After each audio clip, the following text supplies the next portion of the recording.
نہیں دیتا آپ کو. تو ہم لوگ ایسی حرکتیں کر رہے ہیں، نمازوں کا اہتمام نہیں. میں خود بھی ایک مرتبہ 12 ربیع الاول کو یاقوت پورے کے پاس بیان کرنے کے لیے گیا، پھر وہاں سے میں سنتوش نگر کی روڈ پہ، مین روڈ پہ نکلنا چاہا. میں 2 ویلر پہ تھا اور میں وہاں سے نکلا اور ایک جگہ میں نے عصر کی نماز پڑھی راستے میں. تو پورے راستے میں چلنا مشکل تھا، اس لیے کہ لوگوں کی بھیڑ تھی، جلوس تھا، اور باہر ایسا مجمع تھا کہ مشکل سے مین روڈ پر نکلا میں.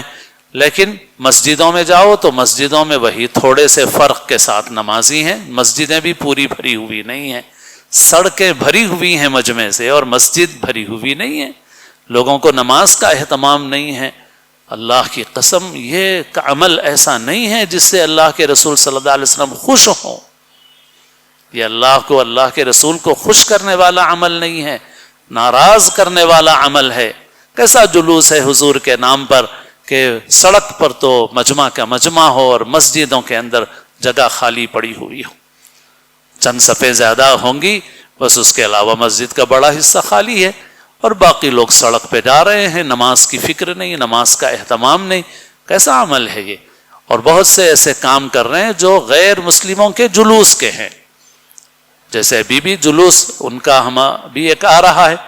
تو بعض حرکتیں ایسی ہیں کہ اور یہ میں نہیں کہہ رہا ہوں، کوئی ایک عام آدمی، ایک مرتبہ ایک عام آدمی کہنے لگا کہ بھائی تم لوگاں تو سب وہی کر رہے ہیں جو دوسرے لوگاں کرتے تھے. کسی مولوی نے نہیں کہا، کسی خاص مکتب فکر کے عالم نے نہیں کہا بھائی یہ ہمارے مکتب فکر کے نہیں ہیں، تمہارے مکتب فکر کے ہیں. ایک عام مسلمان بیٹھ کے بول رہا ارے بھائی یہ تو تم لوگ بھی سب وہی کر رہے ہیں جو دوسرے لوگ کرتے تھے. تو ایسا کرنا ایک طرح کی بے ادبی ہے. ایسے ہی آپ کو کھانا کھلانا ہے فقراء مساکین کو، تو آپ اپنے حلال پیسے سے کھلائیے. آپ دکان جا کے چندہ مت کیجیے. ایک مرتبہ ایک صاحب نے مجھے فون کیا کہ دکان پہ کچھ لوگ آئے ہیں کہ حضور کے نام پہ کھانا کھلانا ہے.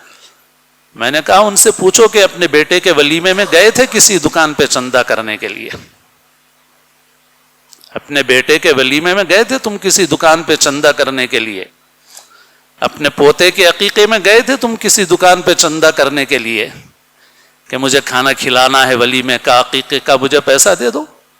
تو یہ بے ادبی کر رہے ہو تم حضور پاک صلی اللہ علیہ وسلم کی شان میں، اور وہ طریقے اختیار کر رہے ہو جو ہمارے غیر مسلم بھائیوں کے طریقے.